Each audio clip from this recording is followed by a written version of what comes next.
Кармаган орозоңуздар кабыл болсун.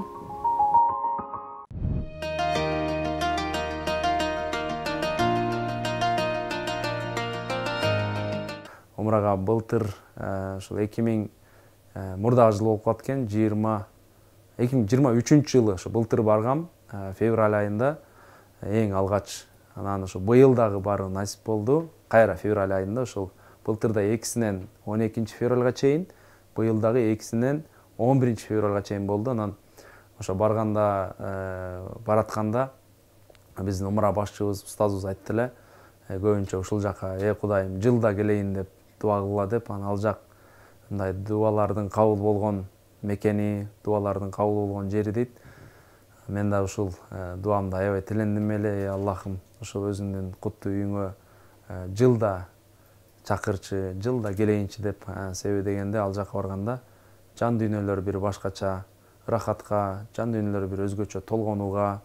Анан албетте бул азыр биздин күнүмдүк турмуштун ритминен башкача бир сонун бир жан дүйнөнү балкыта турган убактылуу болсо дагы өзгөчө көз ирмемдерге чулганасың. Анан былтыр ушу кантип барып калганым, бир агаларыбыз ушундай белек кылып, анан биздин атыбызды деле айтпа деп ушундай азыр жакшылыкты жарыя кылбаган, жарыя кылган да жакшы жагы бар. Анан ал ушундай агалар жиберген. Анан барып келип, анан быйыл болсо, быйыл ушул Америкадан дагы биздин досторубуз келди, Россиядан, Кыргызстандан дагы. Анан быйылкы умралыгыбызды да барып, биринчи Мединада, андай Меккеде сонун бир көз ирмемдер болду. Ал жакта мындай Куранды окусаңар дейт бир алым, силерге мындай пайгамбар өзү айтып берип аткандай, же болбосо ошо Жабраил периште айтып берип аткандай дейт, же кээ бир алымдар болсо ушул Кудай сага айтып аткандай оку дейт го. Бул умрага барганда болсо ушул пайгамбардын өзүнө жолуккандай, ошол жакта мындай элес келе берет да мага. Мисалы Мадинада Курандын канча бөлүгү түшкөн ошо Мадинада. Анан ошол жакта мындай ошол элестер келип, ошо музейге киргенде, кайрадан пайгамбардын өмүр баянын окуганда ошол нерсени кайра бир жашап аткандай элес кылгым келет да. Анан көздү жумуп, элестетип, ошо чогуу жүргөндөй бир көз алдыма тартуулагым келет. Ошо умранын мага эң жакканы, ар бир нерсеси жагат. Ошол жактагы таңкы намаздар, түнкү намаздар, күндүзгү ошонча элдин агылып турганы, анан ошончо адамдардын сага болгон мындай мунун сыры эмнеде деп да ойлойм да. Биз баарыбыз мисалы ак кийинип храмга кирип атпайбызбы? Бул сен адам Кудайдын астында баарыңар бирдейсиңер депчи. Сен бул жака келесиң, акыркы чекитибизде ушундай да, мисалы адам кепинделип эчтекеси жок кетет. Ошол умрага келгенде дагы ошол нерсени сен каалайсың, каалабайсың бир күнү кетесиң, бирок ага чейин ушул Кудайдын улуулугун таанып, Кудайдын барлыгын, бирлигин билип, жана Кудайды бүтүндөй эч ким мынчалык адамзатка тааныта албагандай пайгамбарлардын султаны болгон Мухаммад Мустафа саллаллаху алейхи вассаламдын баскан изи менен басып келүү бул өзүнчө бир рахат экен. Айта берсек эми бул умра жөнүндө өтө көп. Анан мен быйыл дагы бир сонун нерсе болду.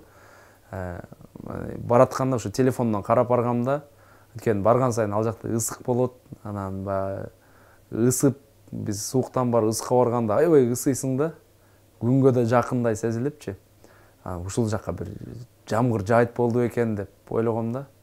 Ушундай кыялданып, анан видеолорду да көрүп интернеттен баргандан ошо биздин экинчи жумабыздын жума күнү түштө ушул жыргал кары айтып калды.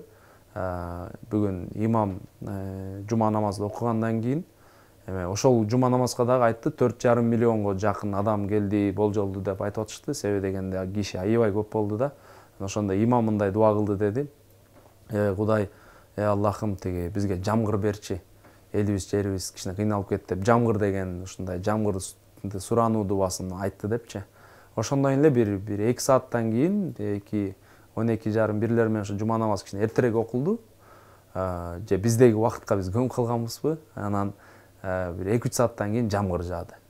жамгыр аябай жаады. Биз да ошо жамгырдан рахат алдык.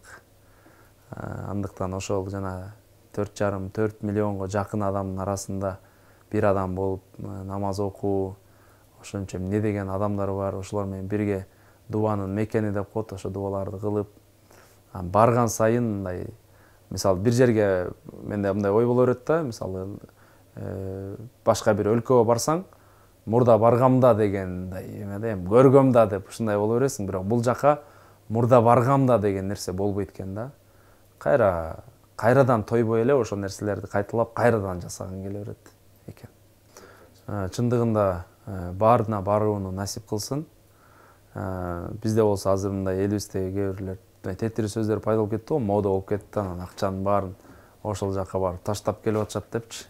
Бирок чындыгында бул ниетти оңдош керек да, адамчы. Пайгамбарыбыздын баягы айтканы бар го, силердин канча ушул умрага акча сарптап келгениңерди кайра бул Алла Таала кайра кайрып берет депчи. Андыктан бул жакта кеп материалдык жагында эмес, Алла Таала ниет коюп, Кудайдан ушундай суранса, сөзсүз түрдө өзүнүн үйүнө чакырат. Анан ким баргысы келсе, Алла Тааладан сураныш керек. Биз көбүнчө ушу мамилелерди адамдар менен түзүп алып калып кеткенбиз. Эң биринчи Алла Таала менен мамилени түздөсө, Алла Таала эмне сурансаң ошонуңду ишке ашырат. Бирок дагы бир нерсени айта ойлоп коюш керек. Мисалы үчүн, эгер ал нерсе сен үчүн пайдалуу болсо сураныш керек да.